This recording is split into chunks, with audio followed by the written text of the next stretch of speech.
បើមានគេល្អជាងបងកុំភ័យនួនល្អងងាយទៅរកគេ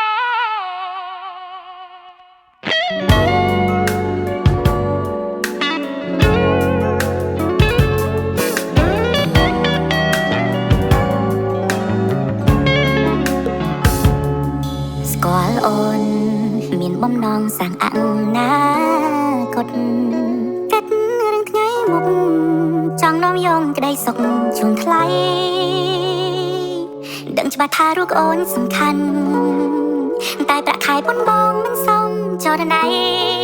បើជួបទុកភ័យខ្លាចស្រីលំបាំងថាបងធ្វើមិនត្រូវថែមទាំងកំសាំងតុងវាខំចាំងមិនអាចគុំតម្រូវការស្រីចង់ហ៊ានបោះតែមុខសែនយិតក៏ដែលនៅឆ្ងាយពេលដៃ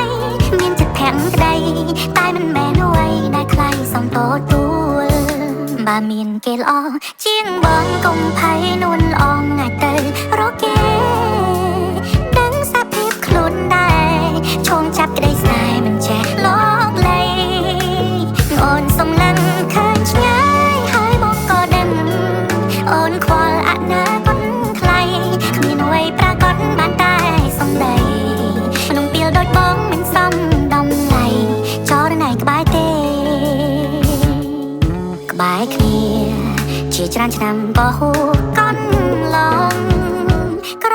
ដោយរូបបងគ្មានអ្វីជាដងកំភូនឡើយគ្រូសោនហឹងមិនពេញចិត្តតួខំក៏មិនឃើញក្រោយមិនបន្តអូនឡើយសុំត្រឹមមើលពីក្រោយក៏មានក្តីសុខបើមានគេល្អជាងបងកុំភ័យនួនល្អងងាយទៅរកគេដឹងសភាពខ្លួនដែរឈោងចាប់ក្តីស្នេហ៍មិនចេះលោកលៃអូនសំឡឹងឃើញឆ្ងាយហើយបងក៏ដឹងអូនខ្វល់អនាគតថ្លៃគ្មានអ្វីប្រាកដបានតែសំដីក្នុងពេលដូចបងមិនសមតម្លៃចរណៃក្បែរទេ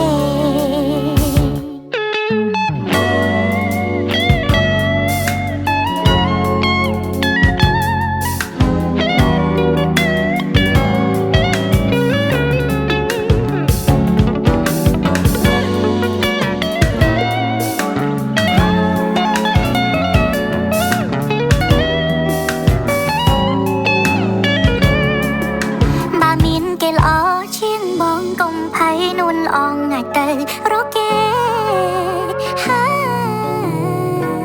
ឈោងចាប់ក្តីស្នេហ៍មិនចេះលោកលៃ